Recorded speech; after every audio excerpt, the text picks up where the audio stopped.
not so threatening, so we thought he'd be a good welcoming committee. I'm Jerry Maynard. That's my wife Susie back in the salmon colored shirt. She told me that because I'm a guy, I don't have those subtleties. And then Bob is back by the table, and Bob and Susie and I, his wife Peggy, are basically run the Raptor Center. Bob and I got it started, and Peggy and Sue do a lot of support work for us. So welcome, and first of all I want to acknowledge the Laughing Whitefish Audubon Society, because they did the publicity, kind of organized this event. Originally I had gone to them and I said we will donate as a fundraiser to you, the Audubon Society, which I'm a member of, the bird program, which is worth about $150 or $200, which is hopefully what we get in this program. And they called back and said, well, we'd like to come out and see your Raptor Center, and any donations will be for you because of the work we do here. And that's what feeds the birds, that's what keeps us going. It costs us between $1,500 and $2,000 a year per bird. So we have the 4 ambassador birds, that's close to $8,000, and then a couple $1,000 more for our rehab. We'll talk about in a little bit. So we are the Chocolay Raptor Center. We're a 501c3 nonprofit. So any of your donations are tax deductible. And I incorporated and got my permits in 2012, but I really got started in 2011. And somebody asked me how I got into this. And for a long time, going on 20 years now, I've had a friend of mine down near Traverse City, Rebecca, who runs a Raptor Center. My parents used to live there before they passed away. And so whenever I was in Traverse City visiting, I'd go out to Rebecca's Center to see what birds she had. And in 2011, I went out there with my wife, Susie, and we were visiting in September, and she had a new bird. She had Golda, golden eagle. And she had gotten Golda, who was at that time about 20 years old. But she got Golda because Golda was being abused at another Raptor Center. And so the feds had shut down that Raptor Center. And to do this work, you've got to have federal and state permits. I've got 5 permits to be able to do this, 3 state and 2 federal. So the feds shut down this other Raptor Center that weren't taking care of their birds and asked Rebecca to rescue the birds. She went and rescued 5 birds, but 3 were so bad off that they had to be euthanized. But she was able to save Golda. So we're there 3 months later. After 3 months of tender loving care with Rebecca, Golda was finally starting to calm down and accept humans again. So there are 10 of us getting the tour in Golda's story. We're standing outside Golda's cage in a line, 10 of us, and I'm right in the middle of the line. And Golda was totally ignoring us. Rebecca was telling her story and her history. Golda was just looking off into the distance, totally ignored us. And about 15 minutes into the story, all of a sudden Golda turned and she looked directly at me, into my eyes, and she just stared at me. She didn't look at anybody else, any of the other humans, just me. And the hair went up on the back of my neck. And after about 30 seconds, I'm not the brightest guy in the world, I finally got the message. Golda wanted me to do more. So I said, Rebecca, how can I do more? I donate to you so you can take care of the birds. And she said, well, get your training, get your permits, and start saving the birds. And today is a very special day because Golda is a very special bird. I go to see her whenever I'm down in Traverse City, in that area. But today is her 25th birthday. So down at Wings of Wonder, they're having a big party for Golda. And we can't be there because I'm here with you, but I am going to ask you to sing Happy Birthday to Golda. And then we'll convey that to her, that we sang Happy Birthday in Marquette. So, happy birthday to her. Happy birthday to her. Happy birthday, dear Golda. Happy birthday to her. Well, thank you very much, Golda. So Golda got me started. That was September 2011. I asked Rebecca what you need to do, and she told me the requirements to get your permits. And so I came back and I told Bob what I was going to do, and he got interested. So I started setting up the nonprofit, and then Bob and I went down to Green Bay and spent 3 days in required classes. It's general wildlife rehab at that point. So we learned rehab techniques. We'll talk about a rehab a little bit. And then that spring, I went and did 100 hours of internship. Most of it with Rebecca, but I also had some other raptors. So by June, it had to take me 9 months to meet the requirements. I applied for my permits, and I was waiting for my permits when we got a call in August about another down bird that you'll see and meet in a little bit. And in response to that, I called the federal and the state, said, where are my permits? I'm waiting 3 months now. And within a few days, I had my permits, and we were in business. Yeah, that was 2012. 2013, we got a couple of grants. You'll see the flags here from a couple foundations that enable us to build these mews. And we use a lot of the language. Whenever we're handling raptors, we're going to be using falconry terms. All the equipment that I'm using to handle the bird is falconry based. We've got some more up here. But the mews, where they live. And our birds are all free lofted, which, except for him, he's still tethered. But free lofted means when they're in their cages, they're on their own. They're not, they can fly around. And they're trained to the glove. And they're comfortable with glove. People have commented how calm he is. Well, it takes a while. It takes a lot of patience to train the birds to the glove. But what it does is build up the trust between you and the bird. And so when he's on the glove, he or she is on the glove, they trust you and they're comfortable. And we want to teach them that the glove is a safe place. So we again use falconry gloves, they're called gauntlets. But when we handle the birds, and we do have to handle the birds, even our resident birds, several times a year, we want to do a complete physical exam on them, handle them, make sure there's no parasites or anything. We weigh them about once a week. This is a perch scale, a digital perch scale. So they're trained to get on the scale and sit there quietly while we get the weight and then climb back on the glove. And that's all part of the training. They also travel. They do a lot of school programs in the schools. And they're all trained to go into travel crates and sit quietly until they're on stage. So what we do here is rescue, rehab, and hopefully release back to the wild raptors. We do occasionally take in another bird if we've got the facilities and the expertise, but very few other birds because I've only been trained in raptors.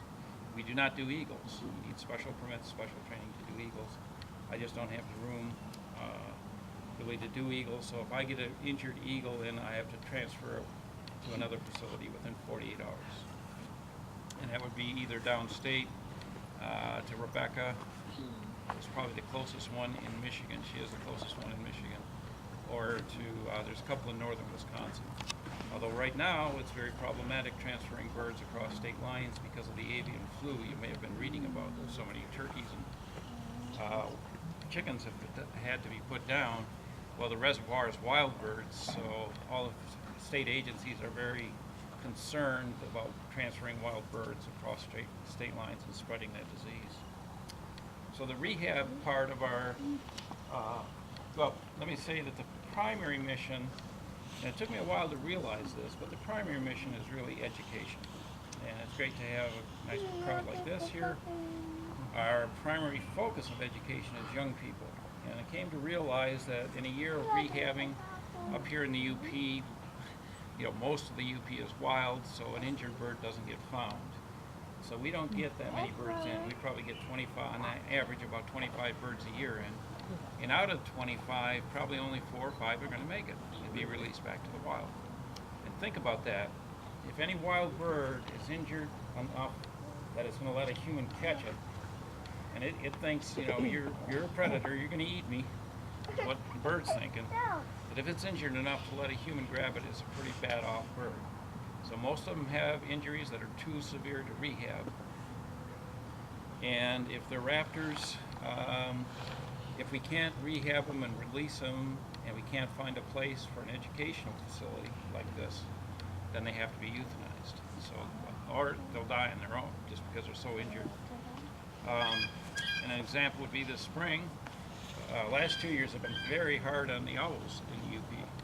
And the great horned owls, barred owls stay here all year round. Even some saw-whet owls, amazingly enough, they're small. But the deep snow and the late cold meant that well into the spring, these owls were still having to hunt through the snow. And they stay here year-round, and that means the owls are hunting all the way through the snow. They hunt with their ears, they listen to the mice underneath the snow, and then go down through the snow. Well, in late February and March, the snow was so deep and getting so icy that they couldn't hunt. So in the first week in March, we got 3 owls in, 2 barred owls and a great horned owl, all of which were starving to death. And there's about a 24-hour period when they're too weak to fly, so we can catch them, and before they die. And luckily, these 2 out of the 3 we caught in time in that 24-hour period. We were able to nurse back to health, and 3 or 4 weeks later, after they're now fat and healthy, we released them back to the wild. The third one, a barred owl, was too far gone, and despite our best efforts, we weren't able to save her. First thing we do when we get in a bird like that, it's dehydrated, severely dehydrated, as well as malnourished. So we use what's called gavage feeding. And we make up a slurry of a little bit of nutrients and water. Probably the moisture and water is more important at that stage than food. And then go right down into his stomach and feed it. We do that multiple times over 24 hours and then start feeding the solids. So that's all the training we got. We do have an infirmary back here. The back half of that building is our infirmary. It used to be a wood shop. We do have the bird you may have read about in rehab. Right now, the owl that was injured and that was shot, and he's in there, but we cannot exhibit any rehab birds. These birds hopefully are going to be released, so they can't get used to humans. We want them to be wild, so we can't do that. So anyway, this is Keeley. He's an American kestrel. I think most of you have probably noticed that his right eye is not good. He's blind in that eye. He was brought in just about a year ago with that eye all swollen, pussy. We nursed the eye back to health, but after 3 or 4 months, the vet confirmed that he wasn't going to regain the sight of his eye. Somebody asked how we can tell that. We have some small LED lights that we use, very similar to what an ophthalmologist would use to look into your eyes. And part of our standard intake examination of a bird is, it's not only their eyesight, but head injury, is to use the light and just shine it in and out of their eye. And you should see the pupil dilating.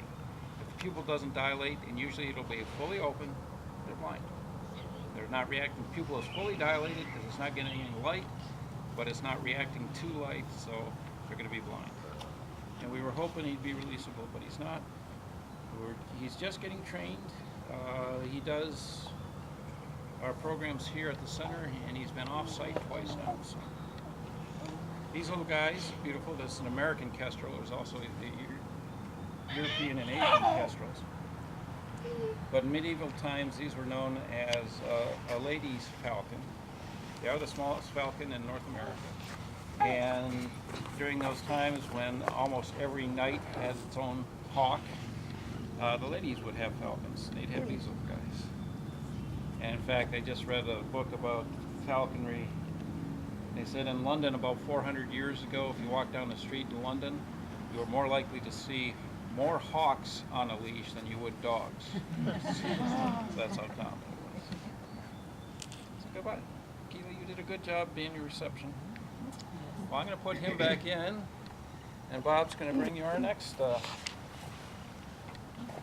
ambassador. So does that falcon exist in our area? Does that falcon exist in the market? Yeah, this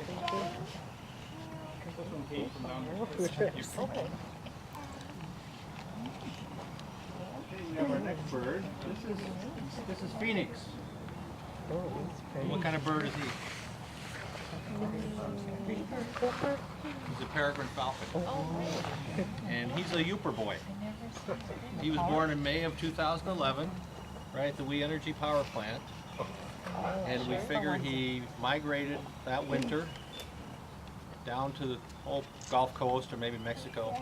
Made it back, and in August of 2012 we got a call that there was a raptor down at Matson Park. So we went down and got him. That was the same month we got our permits, and we were very lucky because we were very new, freshly trained, and no experience. But we picked him up, and we were able to keep him alive. He had damage to the left side of his head. He'd run into something. It was all swollen and infected. and luckily we saved him. But he was born, like I said, in May of 2011. He has a sister. We knew he had a name, Phoenix, and we even have a baby picture of him. Aw.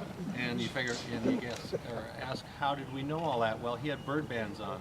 They banned all the birds at the power plants.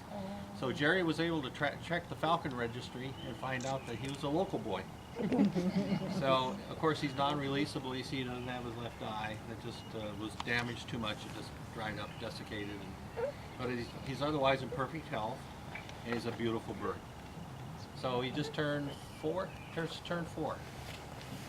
And see, has long toes. He needs those. That's his adaptation. That's one of his adaptations. Every bird has an adaptation to survive. His is he has long feet so they can grab prey out of the air flying by. He eats almost exclusively other birds. So he flies around at high speed, circling. When he sees prey down below, he goes into what's called a stoop, a dive bomb, attacks the prey, kills it, and will eat it then. But these guys are the fastest animals on Earth, and they fly at high speeds typically. But there was a test done in the UK, and you can see it on YouTube. Really fun to watch. You know, in falconry, they have a lure that the falconers throw and swing and collect their birds back.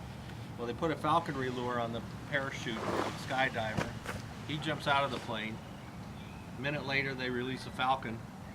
He's going after that lure. And he has a GPS unit on. They track him at 242 miles an hour going straight down. Incredible feat of flying. G-forces. Incredible. And these little guys could do that. That's an unusual circumstance, but they still fly at over 100 miles an hour regularly, just searching for food and attacking its prey. So it's a fierce little guy. This guy also has one other important factor about him, not just he's a youper, but back in the 50s and 60s, a lot of us know about DDT, the story of widespread use and contamination of wildlife. And all throughout this area, the eastern United States, bald eagles were gone. These were gone. There were none around, wiped out. And once we realized that DDT was the culprit, it was banned. You know, Rachel Carson's book got the thing started, Silent Spring, and in the early 70s it got banned. And the Peregrine Fund was started. That was a group of avid people out west, avid birders, who raised peregrine falcons in captivity, hatched their eggs, and then put the chicks back into the wild. And so they were responsible for really reintroducing peregrine falcons. Well, they came back here in this area pretty much naturally, but We Energies helped by putting boxes at all their power plants. So they put a box here in Marquette in 2002 roughly. It took about 7 years for the falcons to find it. It took another 2 years for the hatch. And he was probably the first peregrine falcon born in the Marquette area in 60 years. Wow. So he has quite a pedigree here in this area. And the parents have been coming back year after year. This year, I think there's 2. Somebody thought there was 3 chicks, but I only saw 2. You can check the Falcon Cam for We Energy Falcon Cam. Takes a picture every hour, and you can see them. The chicks up there right now. Yeah. So, so as Jerry mentioned, some of the falconry things, you can see his anklets. He's got permanently mounted anklets, and then he's got straps that come down, the jesses, and then a leash. And we do this for his protection and for yours, especially indoors. But if he got loose, all our ambassador birds, if they got loose, they would just gradually starve to death. There's something wrong with either eyesight or flying capability. So that's why we have them. So we keep them safe by having this on. This is on them every time they come out of the mew, and it's on them until they get back in the mew. So. How much does that bird weigh? He weighs 650 grams. We monitor their weight regularly, so he's at 650 grams. Little Keely's what, 100 grams. Little Keely, I don't know if Jerry told you, he eats 3 mice a day. Oh, really? That little tiny bird. What's his adaptation, the kestrel? The kestrel? Yeah. I don't know, probably eyesight. Probably Okay. eyesight. They don't Very have keen big eyesight. feet. But And they they- eat insects and small mammals. And they're one of the few raptors that can hover. So you'll see them hunting, just hovering in one spot. Okay. Osprey can do that, and harriers. The harriers have a very similar, bigger bird, but same type of environment, fields.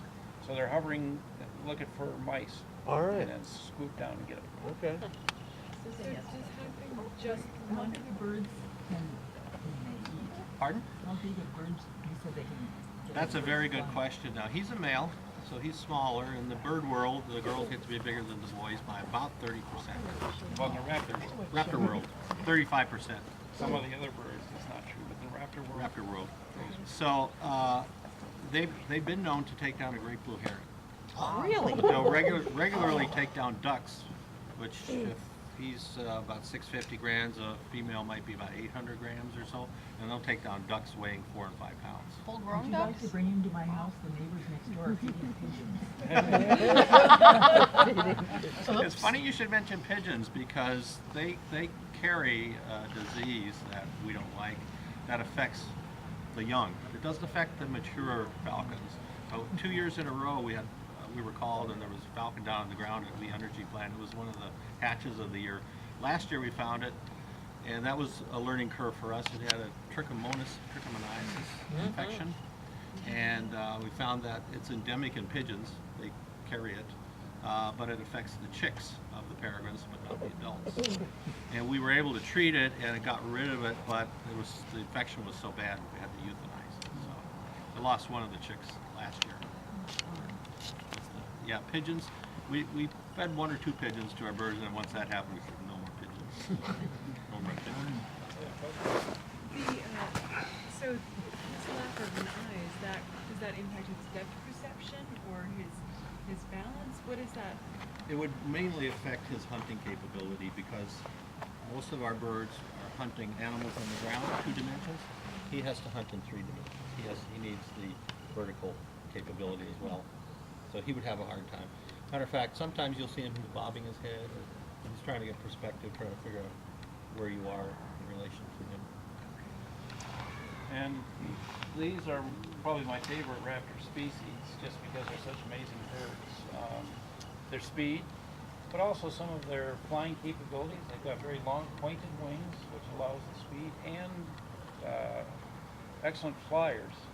And the courtship behavior, I think, is just fascinating because the male and the female will be soaring together, and he's trying to show what a good provider he can be, so that she'll accept him.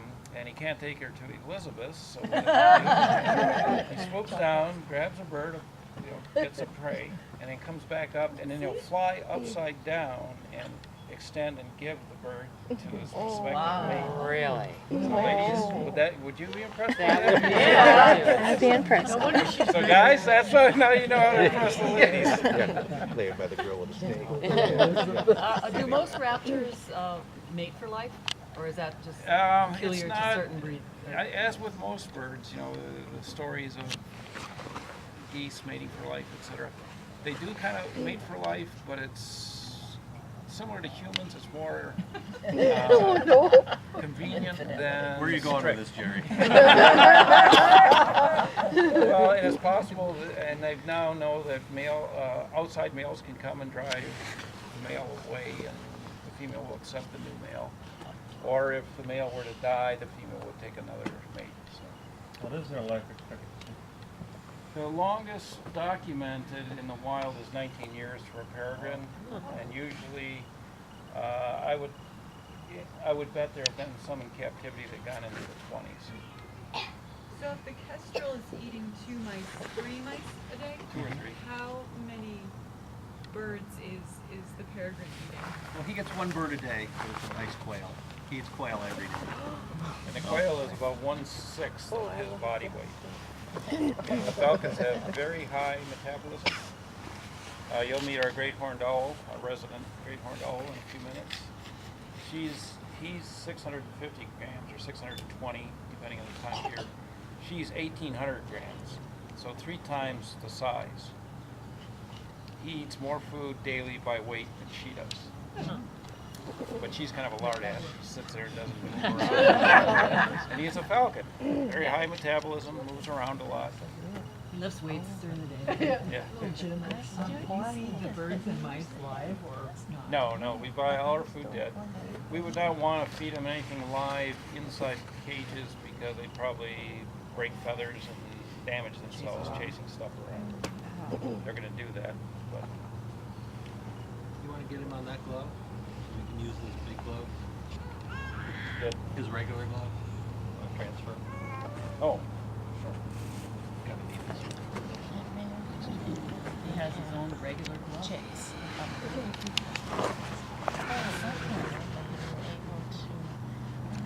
Show it on the screen. See what they were and the birds do learn individuals. We try to use the same glove with the same bird most of the time, not all the time. They just get used to it, just like a dog. Somebody asked me how long it took to train him, or more accurately, how long it took him to train me. He was the first bird I'd ever trained to the glove. You do it by starting to feed him off the glove, so he gets used to the glove as being a good thing, associating with food. And then you feed him, he's got to step onto the glove to get fed. It's all operant conditioning, it's called. It's all reward, no punishment. And we want him to feel very relaxed. So it took him about 6 months to train me. The next bird that you meet, Bob trained to the glove. But in the interim, we had the experience with this bird. We'd also went to the Raptor Center in St. Paul and took a 4-day intensive workshop at Raptor. And we came back, and in addition to that, Bob lost smarter than I am. So it only took Eric about a month to train Bob to the glove. So depending on the bird, depending on your experience, it can be for a few months to many months. Species have different capabilities. Kestrels are known to be very amenable to training. This is our first bird, my first bird I trained to the glove. If you look in the books, it says expert only experience. So my mentor Rebecca, she said, well, you don't like to start with anything easy, do you? So, but he's a very good bird, very calm. Steps right up on the glove when I ask him to.